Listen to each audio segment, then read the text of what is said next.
David Copperfield, Chapter 62. A light shines on my way. The year came round to Christmas time, and I had been at home above 2 months. I had seen Agnes frequently. However loud the general voice might be in giving me encouragement, and however fervent the emotions and endeavours to which it roused me, I heard her lightest word of praise as I heard nothing else. At least once a week, and sometimes oftener, I rode over there, and passed the evening. I usually rode back at night, for the old unhappy sense was always hovering about me now, most sorrowfully when I left her, and I was glad to be up and out, rather than wandering over the past in weary wakefulness or miserable dreams. I wore away the longest part of many wild sad nights, in those rides, reviving, as I went, the thoughts that had occupied me in my long absence. Or, if I were to say rather that I listened to the echoes of those thoughts, I should better express the truth. They spoke to me from afar off. I had put them at a distance, and accepted my inevitable place. When I read to Agnes what I wrote, when I saw her listening face, move her to smiles or tears, and heard her cordial voice so earnest on the shadowy events of that imaginative world in which I lived, I thought what a fate mine might have been, but only thought so, as I had thought after I was married to Dora, what I could have wished my wife to be. My duty to Agnes, who loved me with a love, which, if I disquieted, I wronged most selfishly and poorly.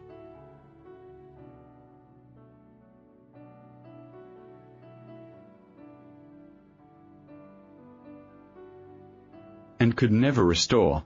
My matured assurance that I, who had worked out my own destiny, and won what I had impetuously set my heart on, had no right to murmur, and must bear, comprised what I felt and what I had learned. But I loved her, and now it even became some consolation to me, vaguely to conceive a distant day when I might blamelessly avow it, when all this should be over, when I could say, Agnes, so it was when I came home, and now I am old, and I never have loved since. She did not once show me any change in herself. What she always had been to me, she still was, wholly unaltered. Between my aunt and me there had been something, in this connection, since the night of my return, which I cannot call a restraint, or an avoidance of the subject, so much as an implied understanding that we thought of it together, but did not shape our thoughts into words. When, according to our old custom, we sat before the fire at night, we often fell into this train, as naturally, and as consciously to each other, as if we had unreservedly said so. But we preserved an unbroken silence. I believe that she had read, or partly read, my thoughts that night, and that she fully comprehended why I gave mine no more distinct expression.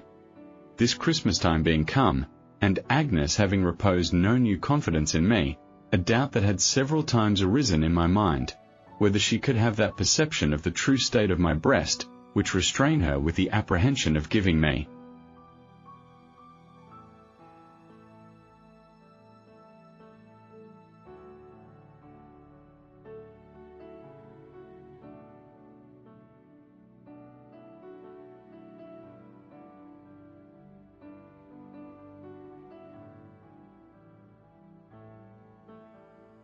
Pain began to oppress me heavily. If that were so, my sacrifice was nothing, my plainest obligation to her unfulfilled, and every poor action I had shrunk from, I was hourly doing. I resolved to set this right beyond all doubt. If such a barrier were between us, to break it down at once with a determined hand. It was, what lasting reason have I to remember it? A cold, harsh, winter day.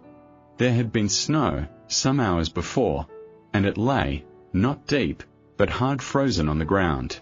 Out at sea, beyond my window, the wind blew ruggedly from the north. I had been thinking of it, sweeping over those mountain wastes of snow in Switzerland, then inaccessible to any human foot, and had been speculating which was the lonelier, those solitary regions, or a deserted ocean. Riding today, Trot, said my aunt, putting her head in at the door. Yes, said I. I am going over to Canterbury. It's a good day for a ride. I hope your horse may think so too, said my aunt, but at present he is holding down his head and his ears, standing before the door there, as if he thought his stable preferable. My aunt, I may observe, allowed my horse on the forbidden ground, but had not at all relented towards the donkeys. "He will be fresh enough, presently," said I. "The ride will do his master good, at all events," observed my aunt, glancing at the papers on my table. "Ah, child, you pass a good many hours here. I never thought, when I used to read books, what work it was to write them. It's work enough."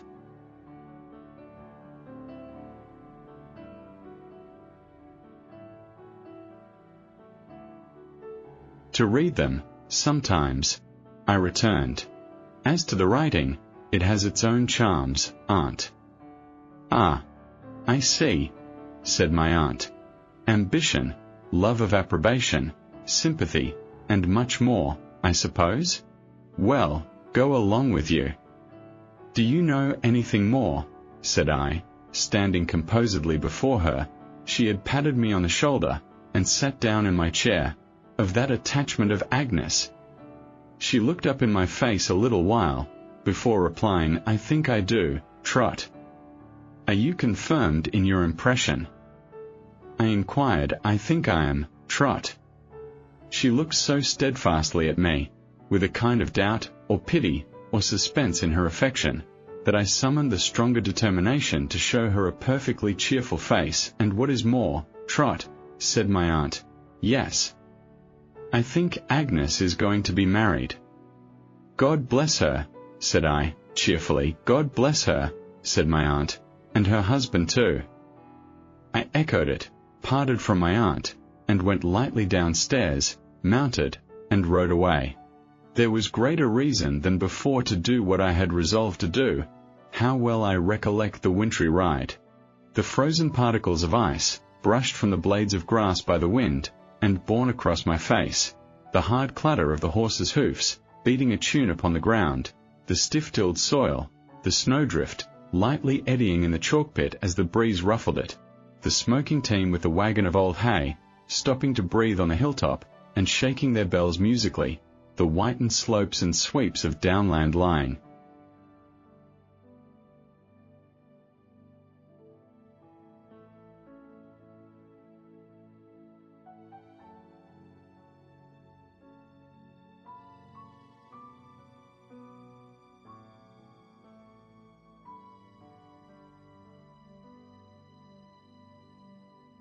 Against the dark sky, as if they were drawn on a huge slate, I found Agnes alone.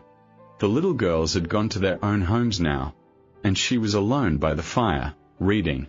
She put down her book on seeing me come in, and having welcomed me as usual, took her work basket and sat in one of the old-fashioned windows. I sat beside her on the window seat, and we talked of what I was doing, and when it would be done, and of the progress I had made since my last visit. Agnes was very cheerful, and laughingly predicted that I should soon become too famous to be talked to on such subjects, "So I make the most of the present time, you see," said Agnes, "and talk to you while I may." As I looked at her beautiful face, observant of her work, she raised her mild clear eyes, and saw that I was looking at her. "You are thoughtful today, Trotwood." "Agnes, shall I tell you what about?" "I came to tell you."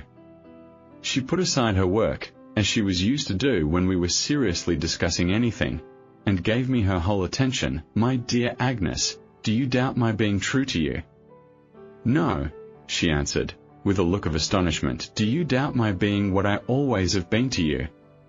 "No," she answered, as before. "Do you remember that I tried to tell you, when I came home, what a debt of gratitude I owed you, dearest Agnes, and how fervently I felt towards you?" "I remember it," she said, gently. "Very well." "You have a secret," said I. "Let me share it, Agnes." She cast down her eyes, and trembled. I could.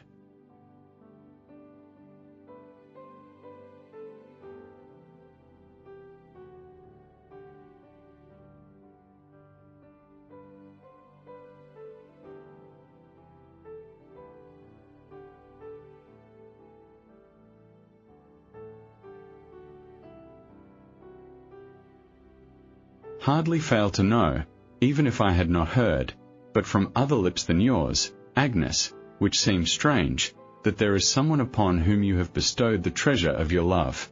Do not shut me out of what concerns your happiness so nearly. If you can trust me, as you say you can, and as I know you may, let me be your friend, your brother, in this matter, of all others." With an appealing, almost a reproachful, glance, she rose from the window, and hurrying across the room as if without knowing where, put her hands before her face, and burst into such tears as smote me to the heart, and yet they awakened something in me, bringing promise to my heart. Without my knowing why, these tears allied themselves with the quietly sad smile which was so fixed in my remembrance, and shook me more with hope than fear or sorrow. "Agnes, sister, dearest, what have I done? Let me go away, Trotwood. I am not well. I am not myself. I will speak to you by and by, another time. I will write to you. Don't speak to me now. Don't. I sought to recollect what she had said, when I had spoken to her on that former night, of her affection needing no return. It seemed a very world that I must search through in a moment. "Agnes, I cannot bear to see you so, and think that I have been the cause. My dearest girl, dearer to me than anything in life, if you are unhappy, let me share your unhappiness. If you are in need of help or counsel, let me try to give it to you. If you have indeed a burden on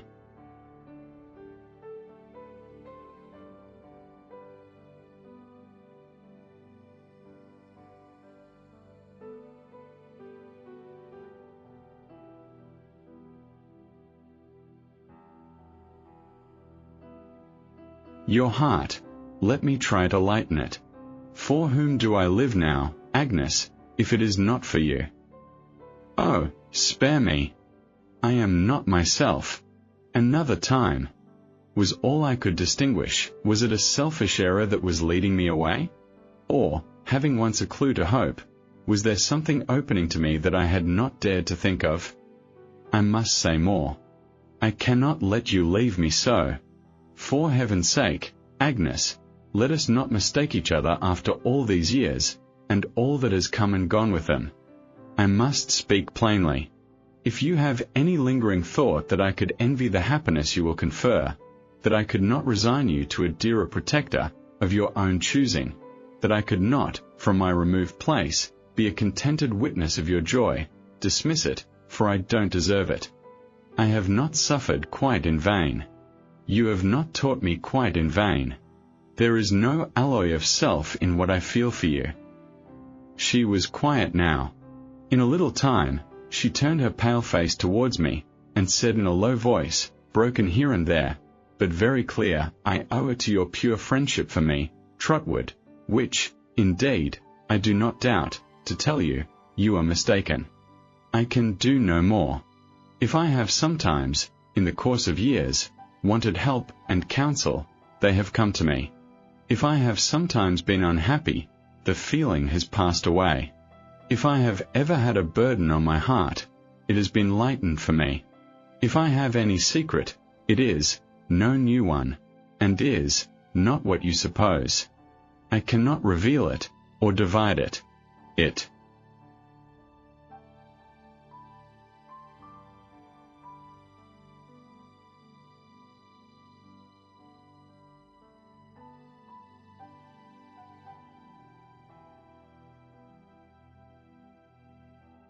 has long been mine, and must remain mine.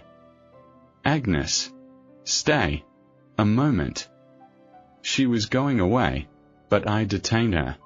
I clasped my arm about her waist. "In the course of years. It is not a new one." New thoughts and hopes were whirling through my mind, and all the colours of my life were changing. Dearest Agnes, whom I so respect and honour, whom I so devotedly love. When I came here today, I thought that nothing could have wrested this confession from me. I thought I could have kept it in my bosom all our lives, till we were old. But, Agnes, if I have indeed any newborn hope that I may ever call you something more than sister, widely different from sister. Her tears fell fast, but they were not like those she had lately shed, and I saw my hope brighten in them. Agnes, ever my guide, and best support. If you had been more mindful of yourself, and less of me, when we grew up here together, I think my heedless fancy never would have wandered from you. But you were so much better than I, so necessary to me in every boyish hope and disappointment, that to have you to confide in, and rely upon in everything, became a second nature, supplanting for the time the first and greater one of loving you as I do. Still weeping, but not sadly, joyfully, and clasped in my arms as she had never been, as I had thought she never was to be. When I loved Dora, fondly, Agnes, as you know. Yes, she cried, earnestly. I am glad to know it. When I loved her, without your sympathy, I had it, and it was perfected. And when I lost her, Agnes, what should I have been without you, still? Closer in my arms, nearer to my heart, her trembling hand upon my shoulder, her sweet eyes shining through her tears, on mine. I went away, dear Agnes, loving you. I stayed away, loving you. I returned home, loving you. And now, I tried to tell her of the struggle I had had, and the conclusion I had come to. I tried to lay my mind before her, truly, and entirely. I tried to show her how I had hoped I had come into the better knowledge of myself and of her, how I had resigned myself to what that better knowledge brought, and how I had come there, even that day, in my fidelity to this. If she did so love me, I said, that she could take me for her husband, she could do so, on no deserving of mine, except upon the truth of my love for her, and the trouble in which it had ripened to be what it was, and hence it was that I revealed it. And oh, Agnes, even out of thy true eyes, in that same time, the spirit of my child-wife looked upon me, saying it was well, and winning me, through thee, to tenderest recollections of the blossom that had withered in its bloom. I am so blessed, Trotwood, my heart is so overcharged, but there is one thing I must say. Dearest, what? She laid her gentle hands upon my shoulders, and looked calmly in my face. Do you know, yet, what it is? I am afraid to speculate on what it is. Tell me, my dear. I have loved you all my life. Oh.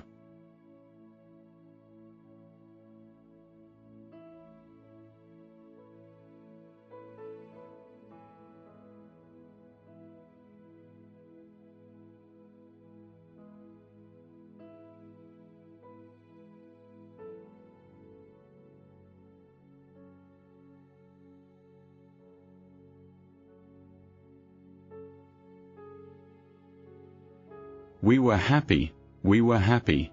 Our tears were not for the trials, hers so much the greater, through which we had come to be thus, but for the rapture of being thus, never to be divided more. We walked, that winter evening, in the fields together, and the blessed calm within us seemed to be partaken by the frosty air. The early stars began to shine while we were lingering on, and looking up to them, we thanked our God for having guided us to this tranquility. We stood together in the same old-fashioned window at night, when the moon was shining, Agnes with her quiet eyes raised up to it, I following her glance. Long miles of road then opened out before my mind, and, toiling on, I saw a ragged way-worn boy, forsaken and neglected, who should come to call even the heart now beating against mine. His OWNDIT was nearly dinner-time next day when we appeared before my aunt.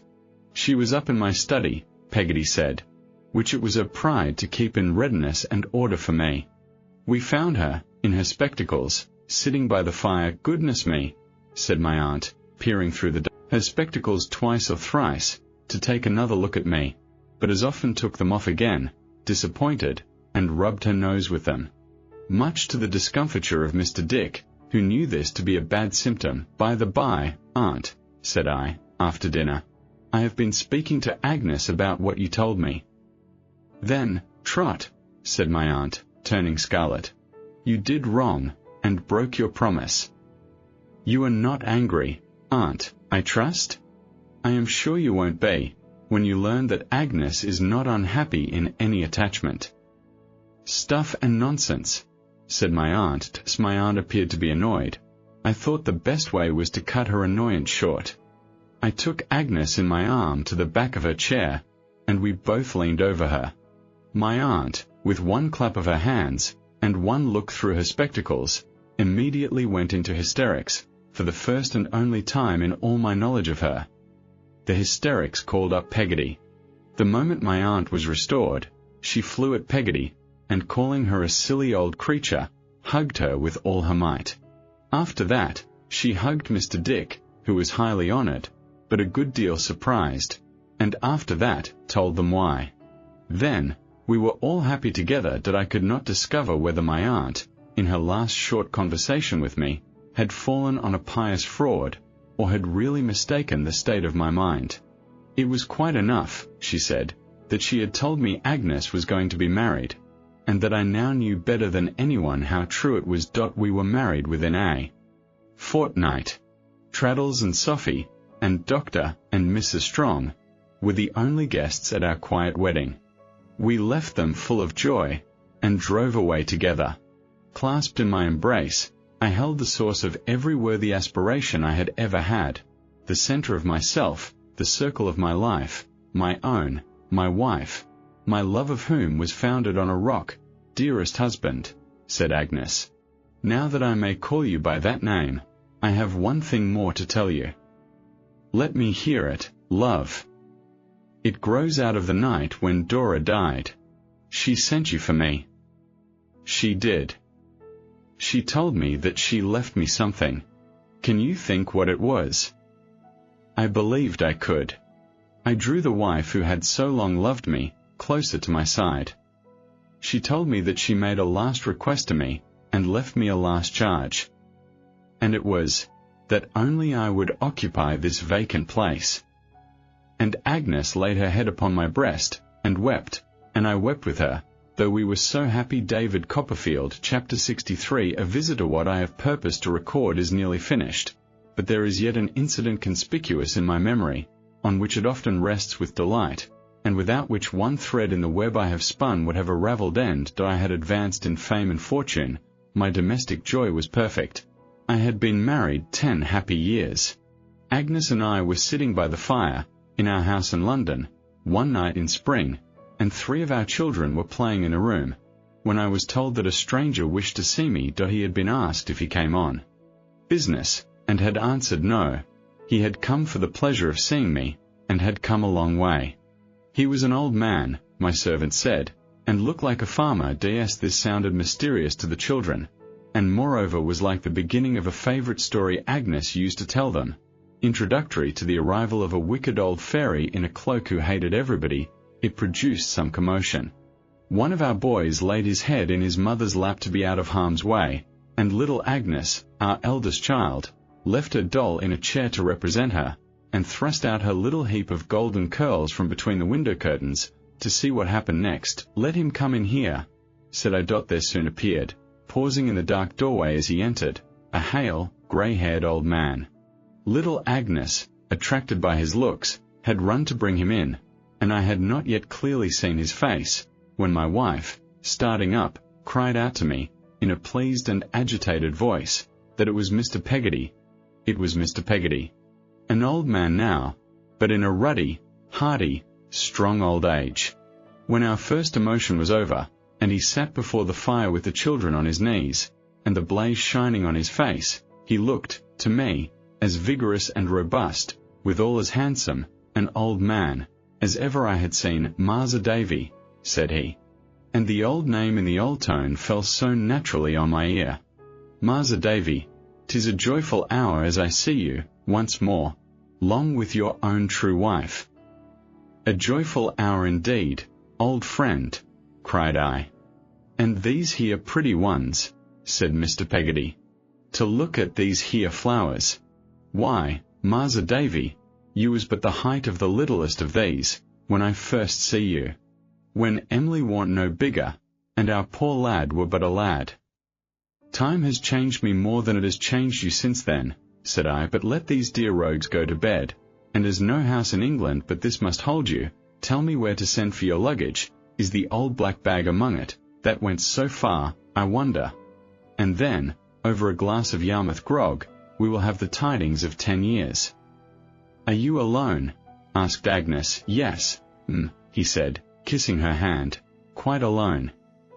We sat in between us, not knowing how to give him welcome enough, and as I began to listen to his old familiar voice, I could have fancied he was still pursuing his long journey in search of his darling niece. It's a mort of water, said Mr. Peggotty, fur to come across, and ony stay a matter of four weeks. But water, specially when 'tis salt, comes nat'ral to me, and friends is dear, and I am here. Which is verse, said Mr. Peggotty, surprised to find it out, though I hadn't such intentions. Are you going back those many thousand miles, so soon? Asked Agnes. Yes, he returned. I give the promise to Emily, afore I come away. You see, I don't grow younger as the years comes round, and if I hadn't sailed as 'twas, most like I shouldn't never have done tea. And it's a lose been on my mind, as I must come and see Marza, Davy and your own sweet blooming self, in your wedded happiness, afore I got to be too old. He looked at us, as if he could never feast his eyes on us sufficiently. Agnes laughingly put back some scattered locks of his grey hair, that he might see us better. And now tell us, said I, everything relating to your fortunes. Our fortunes, Marza Davy, he rejoined, is soon told. We haven't fared no house, but fared to thrive. We've always thrived. We've worked as we ought to tea, and maybe we lived a leetle hard at first or so, but we have always thrived. What with sheep farming, and what with stock farming, and what with one thing and what with t'other, we are as well to do, as well could be. There has been kinder of blessing fell upon us, said Mr. Peggotty, reverentially inclining his head, and we've done nowt but prosper. That is, in the long run. If not yesterday, why then today? If not today, why then tomorrow? And Emily, said Agnes and I, both together. Emily, said he, arter you left her, and I never heard her saying of her prayers at night, t'other side the canvas screen, when we was settled in the bush, but what I heard your name, and arter she and me lost sight of Marza Davy, that the shining sundown, was that low, at first, that, if she had knowed then what Marza Davy kept from us so kind and thoughtful, 'tis my opinion she'd have drooped away. But there was some poor folks aboard as had illness among 'em, and she took care of them, and there was the children in our company, and she took care of them, and so she got to be busy, and to be doing good, and that helped her. When did she first hear of it? I asked. I kept it from her arter I heerd on tea, said Mr. Peggotty, going on nigh a year. We was living then in a solitary place, but among the beautifullest trees, and with the roses a-covering our being to the roof. There come along one day, when I was out a-working on the land, a traveller from our own Norfolk or Suffolk in England, I don't rightly mind which, and of course we took him in, and give him to eat and drink, and made him welcome. We all do that, all the colony over. He'd got an old newspaper with him, and some other account in print of the storm. That's how she knowed it. When I came home at night, I found she knowed it. He dropped his voice as he said these words, and the gravity I so well remembered overspread his face. Did it change her much? We asked. Aye, for a good long time, he said, shaking his head, if not to this present hour. But I think the solitude done her good. And she had a deal to mind in the way of poultry and the like, and minded of it, and come through. I wonder, he said thoughtfully, if you could see my Emily now, Marza Davy, whether you'd know her. Is she so altered? I inquired. I don't know. I see her every day, and don't know, but, odd times, I have thought so. A slight figure, said Mr. Peggotty, looking at the fire, kinder worn, soft, sorrowful, blue eyes, a delicate face, a pretty head, leaning a little down, a quiet voice and way, timid a'most. That's Emily. We silently observed him as he sat, still looking at the fire. Some thinks, he said, as her affection was ill bestowed, some, as her marriage was broken off by death. No one knows how 'tis. She might have married well, a mort of times, but, uncle, she says to me, that's gone forever. Cheerful along with me, retired when others is by, fond of going any distance fur to teach a child, or fur to tend a sick person, or fur to do some kindness toward a young girl's wedding, and she's done a many, but has never seen one, fondly loving of her uncle, patient, liked by young and old, sought out by all that has any trouble. That's Emily. He drew his hand across his face, and with a half-suppressed sigh looked up from the fire. Is Martha with you yet? I asked. Martha, he replied, got married, Martha Davy, in the 2nd year. A young man, a farm labourer, has come by us on his way to market with his Martha Strays, a journey of over 500 mile, there and back, made offers fur to take her fur his wife, wives is very scarce there, and then to set up fur their 2 selves in the bush. She spoke to me fur to tell him her true story. I did.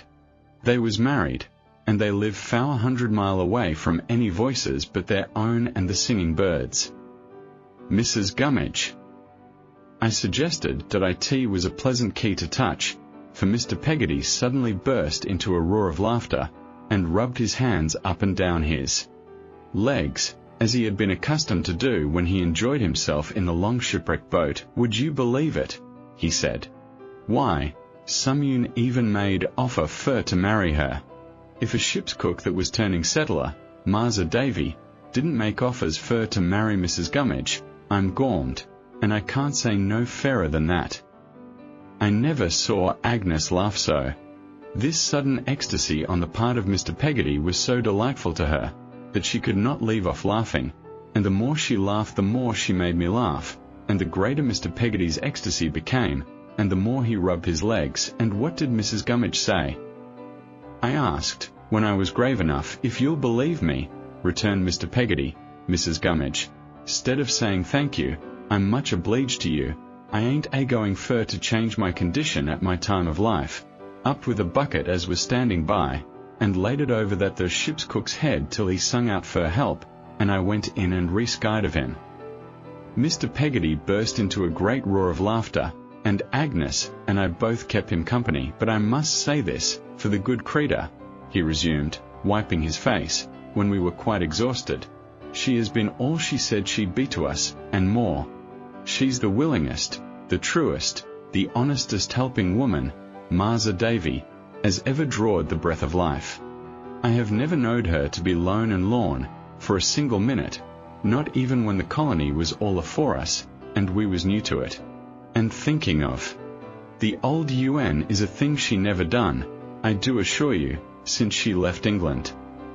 Now, last, not least, Mr. Micawber, said I, he has paid off every obligation he incurred here, even to Traddles's bill, you remember my dear Agnes, and therefore we may take it for granted that he is doing well. But what is the latest news of him? Mr. Peggotty, with a smile, put his hand in his breast pocket, and produced a flat-folded, paper parcel, from which he took out, with much care, a little odd-looking newspaper. You are to understand, Martha Davy, said he, as we have left the bush now, being so well-to-do, and have gone right away round to Port Middlebay Harbour, where there is what we call a town. Mr. Micawber was in the bush near you, said I. Bless you, yes, said Mr. Peggotty, and turned to with a will. I never wish to meet a better gentleman for turning to with a will. I've seen that the bald head of his perspiring in the sun, Martha Davy, till I a'most thought it would have melted away. And now he's a magistrate. A magistrate, eh? Said I. Mr. Peggotty pointed to a certain paragraph in the newspaper, where I read aloud as follows, from the Port Middlebay Times: the public dinner to our distinguished fellow colonist and townsman, Wilkins Micawber, Esquire, Port Middlebay District Magistrate, came off yesterday in the large room of the hotel, which was crowded to suffocation. It is estimated that not fewer than 47 persons must have been accommodated with dinner at one time, exclusive of the company in the passage and on the stairs. The beauty, fashion, and exclusiveness of Port Middlebay flocked to do honour to one so deservedly esteemed, so highly talented, and so widely popular. Dr. Mell, of Colonial Salem House Grammar School, Port Middlebay, presided, and on his right sat the distinguished guest. After the removal of the cloth, and the singing of Non Nobis, beautifully executed, and in which we were at no loss to distinguish the bell-like notes of that gifted amateur, Wilkins Micawber, Esquire, Jr., the usual loyal and patriotic toasts were severally given and rapturously received. Dr. Mell, in a speech replete with feeling, then proposed, "Our distinguished guest, the ornament of our town. May he never leave us but to better himself, and may his success among us be such as to render his bettering himself impossible." The cheering with which the toast was received defies description. Again and again it rose and fell, like the waves of ocean. At length all was hushed, and Wilkins Micawber, Esquire, presented himself to return thanks. Far be it from us, in the present comparatively imperfect state of the resources of our establishment, to endeavor to follow our distinguished townsman through the smoothly flowing periods of his polished and highly ornate address. Suffice it to observe, that it was a masterpiece of eloquence, and that those passages in which he more particularly traced his own successful career to its source, and warned the younger portion of his auditory from the shoals of ever-incurring pecuniary liabilities which they were unable to liquidate, brought a tear into the manliest eye present.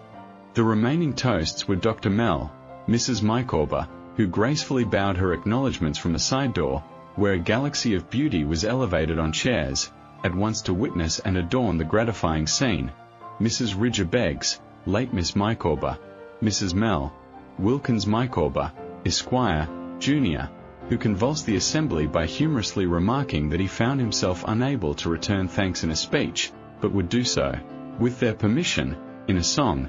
Mrs. Micawber's family, well known, it is needless to remark, in the mother country, etc., etc., etc. At the conclusion of the proceedings the tables were cleared as if by art magic for dancing. Among the votaries of terpsichore, who disported themselves until Sol gave warning for departure, Wilkins Micawber, Esquire, Jr., and the lovely and accomplished Miss Helena, fourth daughter of Dr. Mell, were particularly remarkable. I was looking back to the name of Dr. Mell, pleased to have discovered, in these happier circumstances, Mr. Mell, formerly poor pinched usher to my Middlesex magistrate, when Mr. Peggotty pointing to another part of the paper, my eyes rested on my own name, and I read thus to David Copperfield, Esquire, the eminent author, "My dear sir, years have elapsed since I had an opportunity of ocularly perusing the lineaments, now familiar to the imaginations of a considerable portion of the civilized world, but, my dear sir, though estranged, by the force of circumstances over which I have had no control, from the personal society of the friend and companion of my youth, I have not been unmindful of his soaring flight. Nor have I been debarred, though seas between us braid roared, Burns, from participating in the intellectual feasts he has spread before us. I cannot, therefore, allow of the departure from this place of an individual whom we mutually respect and esteem, without, my dear sir, taking this public opportunity of thanking you, on my own behalf, and, I may undertake to add, on that of the whole of the inhabitants of Port Middlebay, for the gratification of which you are the ministering agent. Go on, my dear sir. You are not unknown here. You are not unappreciated. Though remote, we are neither unfriended, melancholy, nor, I may add, slow. Go on, my dear sir, in your eagle course. The inhabitants of Port Middlebay may at least aspire to watch it, with delight, with entertainment, with instruction. Among the eyes elevated towards you from this portion of the globe, will ever be found, while it has light and life, the eye appertaining to Wilkins Micawber, magistrate. I found, on glancing at the remaining contents of the newspaper, that Mr. Micawber was a diligent and esteemed correspondent of that journal. There was another letter from him in the same paper, touching a bridge. There was an advertisement of a collection of similar letters by him, to be shortly republished, in a neat volume, with considerable additions, and, unless I am very much mistaken, The leading article was his also. We talked much of Mr. Micawber on many other evenings while Mr. Peggotty remained with us. He lived with us during the whole term of his stay, which, I think, was something less than a month, and his sister and my aunt came to London to see him.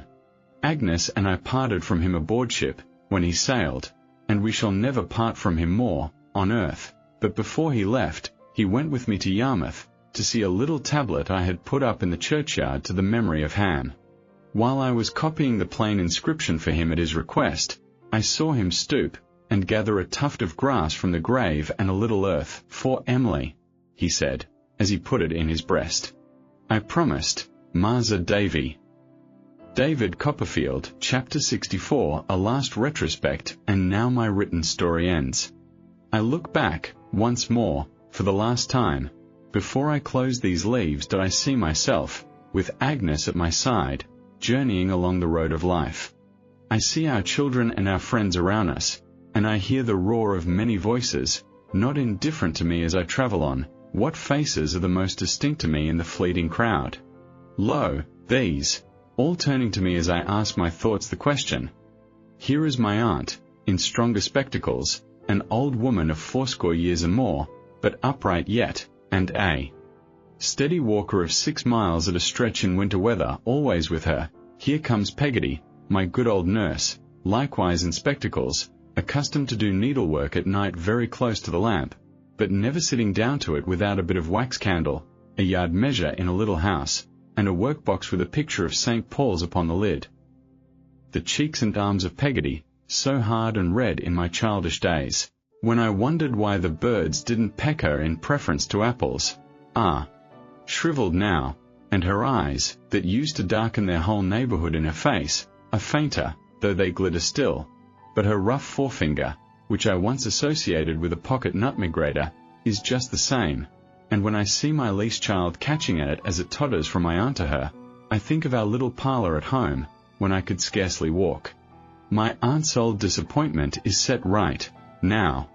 She is godmother to a real living Betsy Trotwood, and Dora, the next in order, says she spoils her. There is something bulky in Peggotty's pocket. It is nothing smaller than the crocodile book, which is in rather a dilapidated condition by this time, with divers of the leaves torn and stitched across, but which Peggotty exhibits to the children as a precious relic.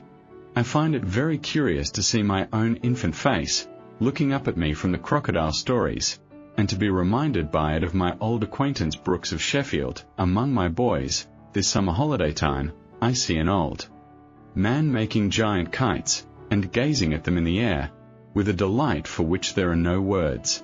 He greets me rapturously, and whispers, with many nods and winks, Trotwood, you will be glad to hear that I shall finish the memorial when I have nothing else to do, and that your aunt's the most extraordinary woman in the world, sir. Who is this bent lady, supporting herself by a stick, and showing me a countenance in which there are some traces of old pride and beauty, feebly contending with a querulous, imbecile, fretful wandering of the mind? She is in a garden, and near her stands a sharp, dark, withered woman, with a white scar on her lip. Let me hear what they say. Rosa, I have forgotten this gentleman's name. Rosa bends over her, and calls to her, Mr. Copperfield. I am glad to see you, sir. I am sorry to observe you are in mourning. I hope time will be good to you. Her impatient attendant scolds her, tells her I am not in mourning, bids her look again, tries to rouse her. You have seen my son, sir, says the elder lady. Are you reconciled?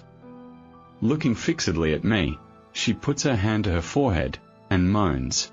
Suddenly, she cries, in a terrible voice, Rosa, come to me. He is dead. Rosa, kneeling at her feet, by turns caresses her, and quarrels with her, now fiercely telling her, I loved him better than you ever did. Now soothing her to sleep on her breast, like a sick child. Thus I leave them, thus I always find them, thus they wear their time away, from year to year. What ship comes sailing home from India, and what English lady is this, married to a growling old Scotch Croesus with great flaps of ears? Can this be Julia Mills? Indeed it is Julia Mills, peevish and fine, with a black man to carry cards and letters to her on a golden salver, and a copper-coloured woman in linen, with a bright handkerchief round her head, to serve her tiffin in her dressing-room. But Julia keeps no diary in these days, never sings affection's dirge, eternally quarrels with the old Scotch Croesus, who is a sort of yellow bear with a tan hide. Julia is steeped in money to the throat, and talks and thinks of nothing else. I liked her better in the desert of Sahara. Or perhaps this is the desert of Sahara. For, though Julia has a stately house, and mighty company, and sumptuous dinners every day, I see no green growth near her, nothing that can ever come to fruit or flower. What Julia calls society, I see, among it Mr. Jack Maldon, from his patent place, sneering at the hand that gave it him, and speaking to me of the doctor as so charmingly antique. But when society is the name for such hollow gentlemen and ladies, Julia, and when its breeding is professed indifference to everything that can advance or can retard mankind, I think we must have lost ourselves in that same desert of Sahara, and had better find the way out. And lo, the doctor, always our good friend, labouring at his dictionary, somewhere about the letter D, and happy in his home and wife. Also the old soldier, on a considerably reduced footing, and by no means so influential as in days of yore, working at his chambers in the Temple, with a busy aspect, and his hair, where he is not bald, made more rebellious than ever by the constant friction of his lawyer's wig. I come, in a later time, upon my dear old Traddles. His table is covered with thick piles of papers, and I say, as I look around me, if Sophie were your clerk, now, Traddles, she would have enough to do. You may say that, my dear Copperfield. But those were capital days, too, in Holborn Court. Were they not? When she told you you would be a judge. But it was not the town talk then. At all events, says Traddles, if I ever am one, why, you know you will be. Well, my dear Copperfield, when I am one, I shall tell the story, as I said I would. We walk away, arm in arm. I am going to have a family dinner with Traddles. It is Sophie's birthday, and, on our road, Traddles discourses to me of the good fortune he has enjoyed. I really have been able, my dear Copperfield, to do all that I had most at heart. There's the Reverend Horace promoted to that living at £450 a year. There are our 2 boys receiving the very best education, and distinguishing themselves as steady scholars and good fellows. There are 3 of the girls married very comfortably. There are 3 more living with us. There are 3 more keeping house for the Reverend Horace since Mrs. Crueller's decease. And all of them happy. Except, I suggest, except the beauty, says Traddles. Yes. It was very unfortunate that she should marry such a vagabond. But there was a certain dash and glare about him that caught her. However, now we have got her safe at our house, and got rid of him, we must cheer her up again. Traddles's house is one of the very houses, or it easily may have been, which he and Sophie used to parcel out, in their evening walks. It is a large house, but Traddles keeps his papers in his dressing-room and his boots with his papers, and he and Sophie squeeze themselves into upper rooms, reserving the best bedrooms for the beauty and the girls. There is no room to spare in the house, for more of the girls are here, and always are here, by some accident or other, than I know how to count. Here, when we go in, is a crowd of them, running down to the door, and handing Traddles about to be kissed, until he is out of breath. Here, established in perpetuity, is the poor beauty, a widow with a little girl. Here, at dinner on Sophie's birthday, are the 3 married girls with their 3 husbands, and one of the husband's brothers, and another husband's cousin, and another husband's sister, who appears to me to be engaged to the cousin. Traddles, exactly the same simple, unaffected fellow as he ever was, sits at the foot of the large table like a patriarch, and Sophie beams upon him, from the head, across a cheerful space that is certainly not glittering with Britannia metal. And now, as I close my task, subduing my desire to linger yet, these faces fade away. But one face, shining on me like a heavenly light by which I see all other objects, is above them and beyond them all. And that remains. I turn my head, and see it, in its beautiful serenity, beside me. My lamp burns low, and I have ridden far into the night, but the dear presence, without which I were nothing, bears me company. O Agnes, O my soul, so may thy face be by me when I close my life indeed, so may I, when realities are melting from me, like the shadows which I now dismiss, still find thee near me, pointing upward.